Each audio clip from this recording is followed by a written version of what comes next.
আমি মোহাম্মদ রাসেল শেখ, পিতা মোহাম্মদ হানিফ শেখ, গ্রাম মোকসেদপুর, থানা মোকসেদপুর, জেলা গোপালগঞ্জ।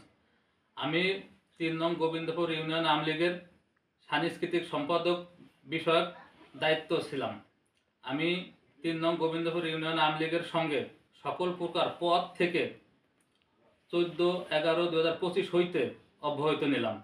আজ থেকে আমি আওয়ামী লীগের সঙ্গে আমার কোনো সম্পর্ক নেই এবং ভবিষ্যতেও থাকবে না।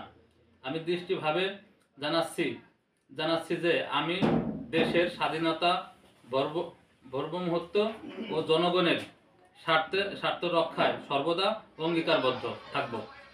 রাজনৈতিক বা ব্যক্তিগত স্বার্থের ঊর্ধ্বে আমি ভবিষ্যতে দেশ ও জাতির কল্যাণে কাজ করব।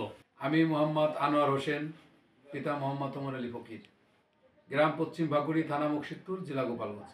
আমি ৩ নং গোবিন্দপুর ইউনিয়নে আওয়ামী লীগের দপ্তর সম্পাদক হিসেবে দায়িত্বরত ছিলাম।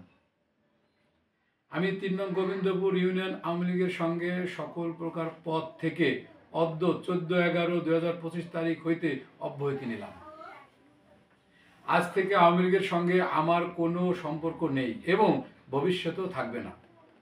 আমি দৃঢ়ভাবে জানাইতেছি যে আমি দেশের স্বাধীনতা, সার্বভৌমত্ব ও জনগণের স্বার্থ রক্ষায় সর্বদা অঙ্গীকারবদ্ধ থাকব। রাজনৈতিক বা ব্যক্তিগত স্বার্থের ঊর্ধ্বে আমি ভবিষ্যতে দেশ ও জাতির কল্যাণে কাজ করে যাব। উল্লেখ থাকে যে আমি বিগত 20/3/2025 তারিখে উক্ত পদ থেকে সংবাদ সম্মেলন ছাড়া অব্যাহতি নিয়েছিলাম। উক্ত পদত্যাগের কপি আমার কাছে সংগৃহীত আছে।